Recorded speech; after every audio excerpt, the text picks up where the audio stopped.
Good morning and welcome as we continue our daily devotions looking at Paul's letter to the Corinthians. Today we're looking at 1 Corinthians chapter 11 verses 17 through 34, and this is an incredibly important set of passages because it's in these verses that we get one of the accounts of Jesus' institution of the Lord's Supper. Paul repeats these words of Christ that he spoke at that first supper. In addition, though, Paul talks about how we as Christians should approach the table when we come forward for communion. Now, to begin, I could say that, proofreading is not one of my favorite things to do in life. I just don't enjoy it. But I also understand that it's important, even though I don't like to do it.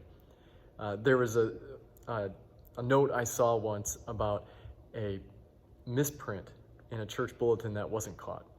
So this notice was supposed to read, "The choir will meet at the Larson House for fun and singing."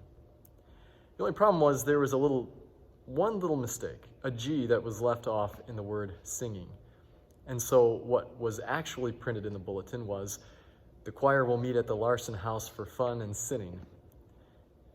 It's important to read and to examine the things that we write.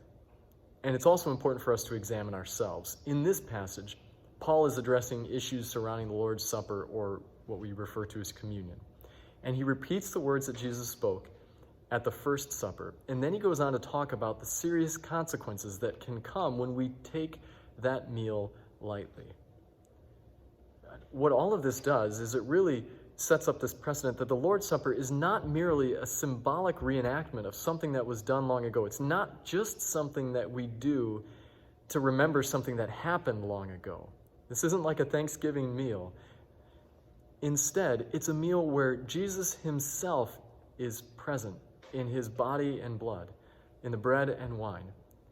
Now, there's a mystery there, and it's okay to say, this is what it is. I don't understand quite how it works out. There's a mystery, but we should examine ourselves before we come to this meal. And what that means is we should look at our own lives before we go and receive communion. We should examine ourselves, find those places where we sin. Maybe we sin habitually. To turn those over to God, to pray that God, through the power of the Holy Spirit, would give us the strength to turn away from those things and to live the life that God has laid out for us. In this meal, this is important, in this meal, Jesus wants to work life and salvation and forgiveness in you. So remember, when you come for communion this week, next week, whenever your church is celebrating it, to examine yourself. Have a great day.